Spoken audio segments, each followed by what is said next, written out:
देश विदेश विच जुड़ बैठी गुरु प्यारी साध संगत जीओ, सारे माई भाई प्यार अति सत्कार सहित गज के फतेह बुलाओ। वाहिगुरु जी का खालसा, वाहिगुरु जी की फतेह।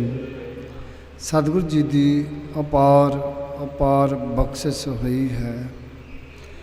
निरंकार ने उद्यम बख्शिया है। सतगुरु साहिबान तुठे हन जो आपां नूं धन धन धन साहिब श्री गुरु ग्रंथ साहिब जी की गोद सत संगत विच जुड़ के बैठन का सुभाग प्राप्त होया है। वडभागे हाँ कुसा कटानकोट धन्नवाद है सतगुरु जी का, जिन्हों ने रहमत करके अपनी गोद विच बैठन का सुभाग बख्शिश किया है। सो सब वडभागे हाँ। ये जो पाठां का प्रवाह चल रहा है, सतगुरु जी ने कृपा बख्शिश की, रहमत की, ते सतगुरु जी की ओट आसरा लैंदे होया इस प्रवाह नूं तकरीबन 1.5 साल तो ऊपर हो गया है। 22 मार्च पिछले साल प्रारंभ किए सन 2020 दे विच। ये बीमारी दे तेजी दे नाल वधन इसकी रोकथाम वास्ते सतगुरु जी के चरणों का ओट आसरा लिया गया, बाणी का ओट आसरा लिया गया। नाल ही धन गुरु तेग बहादुर पातशाह जी का 400 साल आगमन पुरब जो तख्त साहिब वालों हुक्म होया कि साल भर मनाना है। सो धन गुरु तेग बहादुर पातशाह जी के आगमन पुरब मनाउंदियां होया नाल ही इस संप्रदाय संस्था के बानी धन धन प्यारे बाबा नंद सिंह जी, जो उन्हों का बरसी का दिहाड़ा 24 अगस्त तो 28 अगस्त तक इत्थे आ रहा है, मनाया जा रहा है बड़ी धूमधाम के नाल। और बरसी दे याद विच बरसी दे संबंध विच जो ये पाठ प्रकाश हो रहे हैं। नाल ही किरती किसानां दे संघर्ष विच सफलता प्राप्त करने वास्ते सतगुरु जी के चरणों का ओट आसरा लिया गया, बाणी का ओट आसरा लिया गया। धुर की बाणी आई तिन सगली चंत मटाई, सर्व रोग का औखद नाम, ताप लाया गुर सृजनहार। सतगुर अपने को बल जाई, जिन पैज रखी सारे संसार। तीने ताप निवारण हारा, दुख हंता सुख रास, ताको बिघना कोहू लागै, जाकी प्रभ आगे अरदास। तो सब तो वड्डा जो ओट आसरा है सतगुरु जी का है, सतगुरु जी के चरणों का ओट आसरा है। इस तो वड्डा कोई होर ओट आसरा नहीं। सो गुरमुख प्यारिओ, पिछले पाठां दे भोग पए ने। सतगुरु जी ने बख्शिश की, प्रसन्नता बख्शी, हुक्मनामे बख्शिश किए ने। सोठ महला पंजवां।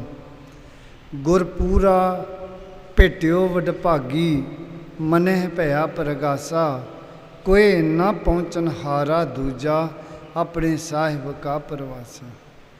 जो पूरे गुरु के चरणी लग जाइए, पूरे गुरु का ओट आसरा लै लीए, पूरे गुरु की टेक लै लीए, क्योंकि अज दुनिया दे विच बड़े पखंड, बड़े दब्बी ते पखंडी नकली गुरु बने फिरदे ने, जिन्हां ने जगत नूं ढाह लाई हुई है। ते कलयुग के अवतार धन गुरु नानक पातशाह जी आए ने, और उस ही जोत का प्रकाश गुरु कलगीधर पातशाह जी तक रहा, और उस ही जोत का प्रकाश सतगुरु जी धन साहिब श्री गुरु ग्रंथ साहिब जी दे विच करके गए ने। आग्या भई अकाल की तभी चलायो पंथ, सब सीखण को हुक्म है, गुरु मान्यो ग्रंथ। गुरु ग्रंथ जी मान्यो, प्रगट गुरां की दे। पूरा गुरु धन गुरु नानक पातशाह जी के चरणों का आप ओट आसरा लेना है, बाणी का ओट आसरा लेना है। सतगुर धन गुरु नानक पातशाह जी की टेक लैके चलना है। गुरपूरा भेटियो वडभागी, मने भया परगासा, कोई न पहुँचन हारा दूजा, अपने साहिब का प्रवासा। तो सतगुरु जी दे तुल कोई होर उतर नहीं सकता, कोई तुलना नहीं की जा सकती सतगुरु जी दे नाल, क्योंकि आप नारायण कला धार जग में परवरियो। वो कालपुरख सरगुण स्वरूप धारण करके मात लोक विच गुरु नानक दे जामे विच आए ने। तो इस करके सतगुरु जी दे तुल कोई होर तुलना नहीं की जा सकती, उतर नहीं सकता। ताही बख्शिश की है कि अपने सतगुर कह बलिहारे, आगे सुख पासे सुख सहजा, घर आनंद हमारे। तो मैं उस अपने सतगुरु जी तो कुर्बान जाना, बलिहार जाता हाँ, क्योंकि वो तुल कोई उतर नहीं सकता। इसलिए मैं अपने सतगुरु जी तो कुर्बान जाना हाँ, बलिहारे जाता हाँ। अपने सतगुर कह बलिहारे, आगे सुख पासे सुख सहजा, लोक विच भी ते परलोक विच भी वो बख्शिशां कर रहे ने। इत्थे भी सुख बख्शिश कर रहे ने, दरगाह दे विच भी अपने चरनां विच निवास बख्शते ने, सुख दिंदे ने, बख्शिशां करदे ने। आगे सुख पासे सुख सहजा, घर आनंद हमारे। तो जदों पूरे गुरु दे चरदे लग जाइए तो फिर आनंद की प्राप्ति हो जाती है, आनंद की बख्शिश हो जाती है। अंतर जामी करने हारा, सोई खसम हमारा। जिहड़ा मेरा खसम सतगुरु गुरु नानक पातशाह जी ने, वो साढ़े घट घट के अंतर की जानत, भले बुरे की पीर पछानत। से साढ़े गुण अवगुण नीच तारदे, साढ़े घट घट की जानन हार ने। अंतर जामी करने हारा, सोई खसम हमारा। वो मेरा सतगुरु पातशाह, मेरा पति परमेश्वर, जिदी टेक लैके चलना है। निरभौ भय गुर चरनी लागे, एक राम नाम आधारा। तो उस पूर्ण गुरु जो निरभौ आ, जो काल तो रहत है, जिथे कदी काल ने नहीं व्यापना, तो उस पूर्ण गुरु के चरणों की आप टेक लैके चलना है। सफल दर्शन अकाल मूरत प्रभ, हैप्पी होवन हारा। वो प्रभु परमात्मा जो साडा सतगुरु, वो पारदर्शी है। वो अकाल पुरख परमेश्वर आप सरगुण स्वरूप धारण करके मार लो को। सफल दर्शन अकाल मूरत प्रभ, हैप्पी होवन हारा। इत्थे भी सहाई है, तो दरगाह दे विच भी सहाई है।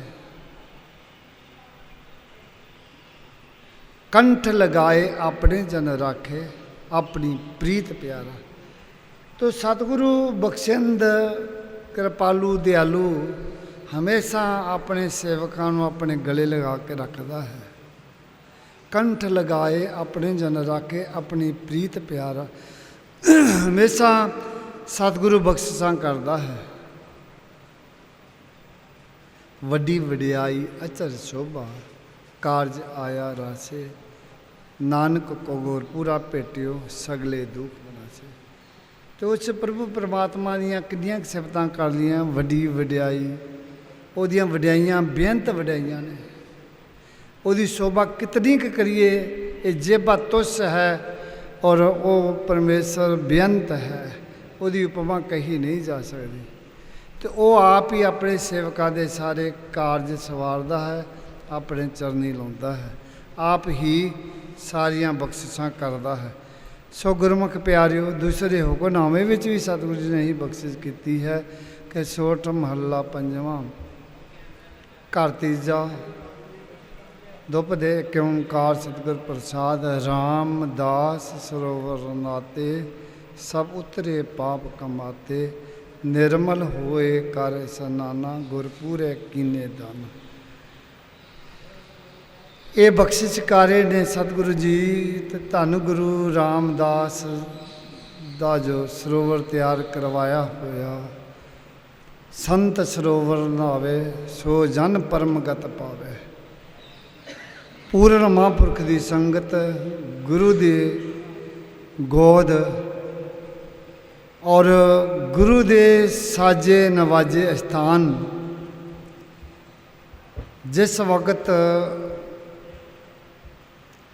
मुगल हुकूमतां देख रही ने कि ये लोग कित्थों शक्ति प्राप्त करते हैं, तो ना ये मरन की ना मारन की परवाह करते, ना इन्होंने कोई जीवन की कोई परवाह है, तो कित्थों शक्ति प्राप्त करते हैं। जो खोज की देखिया कि हरमंदर साहब जाते हैं, बुक जलदा भरते हैं, सकते हैं, तो मत्था टेकते हैं, तो इतनी वड्डी इन्हां विच शक्ति आ जाती है, इन्हां कोई परवाह नहीं। तो क्यों ना इन्हां दे जिहड़े शक्ति के सोमे ही खत्म किए जान। इन्हां लोकां ने वो सोमे खत्म करने वास्ते सरोवर पूरे विच फसलां बीजियां, किन्नी वार तय किए इन्हां शक्तियां नूं खत्म करने वास्ते, पर उत्थों की जिहड़ी उपमा कोई खत्म करने वाला जम्मिया नहीं संसार से, उत्थों दीयां वडियाइयां कोई खत्म करने वाला जम्मिया नहीं, और उत्थों की जो शोभा है हमेशा हुंदी हुंदी रहेगी, कोई नहीं मिटन वाला जम्मिया। तो वो शक्ति के सोमे जितों गुरसिख बख्शिशां प्राप्त करते हैं, वो गुरु के प्यारे संत सरोवर नहावै सो जन परम गत पावै। पूर्ण महापुरखों की संगत विचों ये बख्शिशां प्राप्त होंदियां ने। ये नाम दियां दातां कितों मिलदियां ने? गुरु के चरणों विचों, गुरु के साजे नवाजे महापुरखों कोलों बख्शिशां प्राप्त होंदियां ने। रामदास सरोवर नाते सब उतरे पाप कमाते, निर्मल होए कार्य सनाना गुरपूरे कीने ताना। जो आत्मा शरीर निर्मल हो जाता है पूरे दी गुरु की कृपा दे नाल, सब कुशल खेम प्रभ धारे, सही सलामत सब थोक बारे, गुर का शब्द विचारे रहा। सो ये रहाव की जो पंक्ति है, टेक है, तो पूरे गुरु के चरणों विचों सारिया बख्शां प्राप्त होंदियां ने। पूरे गुरु का ओट आसरा लैके चलना है, पूरा गुरु ही साडे बेड़े मन्ने ला सकता है, पूरे गुरु की टेक ही साडे वास्ते सब कुछ प्राप्त होंदा है। तो पूरे गुरु की टेक तो बिना जिहड़ा जीवन है अधूरा है। सो अगे कहते साध संग मल लाथी, पार ब्रह्म भयो साथी। ये कित्थों साडे मन की मैल दूर होंदी है, कित्थों बख्शिश प्राप्त होंदी है? पूर्ण महापुरखों की संगत विचों गुरु साहब ने मोड़ लाई, साध संग मल लाथी, पार ब्रह्म भयो साथी। तो जो संगत विच आवांगे, गुरु की संगत विच आवांगे, गुरु के प्यारिਆਂ की संगत विच आवांगे, धन गुरु ग्रंथ साहिब के चरणों विच आवांगे, तो फिर प्रभु परमात्मा साडा साथी बनता है, साडे नाल सहायक होंदा है। पार ब्रह्म भयो साथी, नानक नाम ते आया, आदि पुरख प्रभ पाया। तो प्रभु परमात्मा के गुण गाउण दे नाल प्रभु की प्राप्ति होंदी है, उसनूं याद करन दे नाल। सो गुरमुख प्यारिओ, ये महानता दी सतगुरु जी ने, सत संगत की महानता दी, नाम की महिमा वर्णन कराई है कि नाम तो बिना जीवन जरा अधूरा है। तो फिर आपां की मंगना सतगुरु जी के चरणों चों? विसर नाही दातार अपना नाम देहो, गुण गावां दिन रात नानक चाओ हो। वो प्रभु परमात्मा एक खिन मात्र भी साढ़े तो दूर ना होए, हमेशा असीं उसनूं याद करते रहिए, यही मन की इच्छा चाओ अमंग है। सो गुरमुख प्यारिओ, बाबा जी दियां बरसी दियां तैयारियां बहुत जोर शोर के नाल चल रही ने, क्योंकि बहुत थोड़े दिन रह गए ने। साल विच सब तो वड्डा जो फंक्शन वो बाबा जी की बरसी का हुंदा है, क्योंकि 5 दिनों लखां की तादाद में संगतां इत्थे पहुँचदियां ने। तो उन्हां दे रहन का प्रबंध कितना वड्डा, जप तप किन्ने श्री अखंड पाठ साहब 12-12, 1300 श्री अखंड पाठी साहब पहुँच जाते हैं। सो ये जो कारज किन्ने रैन सबाई कीर्तन होंदे ने, किन्ने राडी ढाडी प्रचारक इत्थे पहुँचते हैं। तो इंडिया लखां की गिनती विच आने वाली संगतां दा लंगर पानी भी बाहरों पक्या पकाया पहुँचता है, और गिने नहीं जाते किन्ने एक पदार्थ इत्थे पहुँचते हैं। ये किहदी कृपा है? इनाम की कृपा है, इनाम की महिमा है। ਜਾਂ ਜਪ ਤਪ सेवा सिमरन भजन पाठ हो रहा, ਉਸੇ ਦੀ ਹੀ ਕਿਰਪਾ ਹੈ ਜੋ ਏਡੇ ਏਡੇ ਵੱਡੇ ਪ੍ਰੋਗਰਾਮ ਆਪਣੇ ਆਪ ਚੱਲੀ ਜਾਣੇ। ਸੋ ਗੁਰਮੁਖ ਪਿਆਰਿਓ, ਜਿਨ੍ਹਾਂ ਗੁਰਮੁਖਾਂ ਕੋਲ, ਇਲਾਕੇ ਦੀ ਸੰਗਤਾਂ ਕੋਲ ਟਾਈਮ ਹੋਵੇ, ਇੱਥੇ ਆ ਕੇ ਜੋ ਸੇਵਾਵਾਂ ਚੱਲ ਰਹੀਆਂ ਨੇ ਉਹਨਾਂ ਸੇਵਾ ਵਿੱਚ ਯੋਗਦਾਨ ਪਾਓ। ਸਫਾਈਆਂ ਹੋ ਰਹੀਆਂ ਨੇ, ਚਾਰ ਚੁਫੇਰੇ ਰੰਗ ਰੂਪ ਹੋ ਰਿਹਾ ਹੈ, ਆ ਕੇ ਨਾਲ ਹਾਜ਼ਰੀ ਭਰੋ ਔਰ ਇਹ ਡਿਊਟੀਆਂ ਨਿਭਾਓ ਤਗੜੇ ਹੋ ਕੇ। ਹਰ ਸਾਲ ਦੀ ਤਰ੍ਹਾਂ ਪਿਛਲੇ ਸਮਿਆਂ ਤੋਂ ਲੈ ਕੇ ਜੋ ਜਿੱਦਾਂ ਆਪਾਂ ਕਰਦੇ ਆਉਂਦੇ ਹਾਂ, ਹੁਣ ਵੀ ਤਗੜੇ ਹੋ ਕੇ ਸੰਯੋਗ ਦਿਓ। ਨਾਲ ਜੋ ਮੌਸਮ ਦੇ ਸਿਸਟਮ ਦੇ ਨਾਲ ਵਾਤਾਵਰਨ ਨੂੰ ਸ਼ੁੱਧ ਕਰਨ ਵਾਸਤੇ ਬੜਾ ਭਾਰੀ ਮਾਤਰਾ ਦੇ ਪੌਦੇ ਲਗਾਏ ਜਾ ਰਹੇ ਨੇ, ਉਧਰ ਵੀ ਆ ਕੇ ਸੰਯੋਗ ਦਿਓ। ਨਾਲ ਕਾਰ ਸੇਵਾ ਚੱਲ ਰਹੀ, ਬਿਲਡਿੰਗ ਦੀ ਬਹੁ ਮੰਜ਼ਲੀ ਜੋ ਪਾਰਕਿੰਗ ਔਰ ਲੰਗਰ ਹਾਲ ਬਣ ਰਿਹਾ ਹੈ, ਉਹਦੇ ਵਿੱਚ ਆ ਕੇ ਵੀ ਸੰਯੋਗ ਦਿਓ। ਆਪਣੇ ਤਨ ਮਨ ਧਨ ਦੇ ਨਾਲ ਡਿਊਟੀ ਨਿਭਾਉਂਦੇ ਹੋਏ ਗੁਰੂ ਦੀਆਂ ਮਹਾਂਪੁਰਖਾਂ ਦੀਆਂ, ਧੰਨ ਬਾਬਾ ਨਾਨਕ ਸਿੰਘ ਦੀਆਂ ਸੀਸਾਂ ਬਖਸ਼ਾਂ ਪ੍ਰਾਪਤ ਕਰੋ। ਸੋ ਗੁਰਮੁਖ ਪਿਆਰਿਓ, ਇਹ ਜੋ ਕਾਰਜ ਚਲਾ ਰਹੇ ਸਤਿਗੁਰੂ ਆਪ ਹੀ ਕਿਰਪਾ ਕਰਕੇ ਸਾਨੂੰ ਪ੍ਰੇਰਣਾ ਕਰਕੇ ਤੇ ਆਪ ਹੀ ਕਰਵਾਉਂਦੇ ਨੇ। ਸੋ ਆਪਾਂ ਟੇਕ ਗੁਰੂ ਦੀ ਲੈ ਕੇ ਚੱਲਣਾ ਹੈ। ਤੋ ਸੰਗਤ ਮਹਾਂਪੁਰਖਾਂ ਦੀ ਕਰਨੀ ਹੈ, ਕਿਹੜਿਆਂ ਦੀ ਜਿਹੜੇ ਸਾਨੂੰ ਧੰਨ ਸਾਹਿਬ ਸ੍ਰੀ ਗੁਰੂ ਗ੍ਰੰਥ ਸਾਹਿਬ ਜੀ ਦੇ ਨਾਲ ਜੋੜਨ, ਜਿਹੜੇ ਗੁਰੂ ਗ੍ਰੰਥ ਸਾਹਿਬ ਜੀ ਨਾਲ ਤੋੜ ਕੇ ਆਪਣੇ ਮਗਰ ਲਾਉਂਦੇ ਨੇ, ਉਹਨਾਂ ਦੀ ਭੁੱਲ ਕੇ ਵੀ ਸੰਗਤ ਨਹੀਂ ਕਰਨੀ। ਤੇ ਆਪੋ ਆਪਣੀ ਥਾਂ ਸਾਰੇ ਚੰਗੇ ਨੇ। ਫਿਰ ਆਪਾਂ ਨੂੰ ਕੀ ਪ੍ਰਾਪਤ ਹੋਵੇਗਾ? ਲੋਕ ਸੁਖੀਏ ਪਰਲੋਕ ਸੁਹੇਲੇ, ਨਾਨਕ ਹਰ ਪ੍ਰਭ ਆਪੇ ਮੇਲੇ। ਭੁੱਲਾਂ ਚੁੱਕਾਂ ਦੀ ਖੇਮਾ ਤਕਰੀਬਨ 9 ਵਜੇ ਦੇ ਦਰਮਿਆਨ ਅਗਲੇ ਪਾਠਾਂ ਦੀ ਪ੍ਰਾਰੰਭਤਾ ਕੀਤੀ ਜਾਣੀ ਹੈ।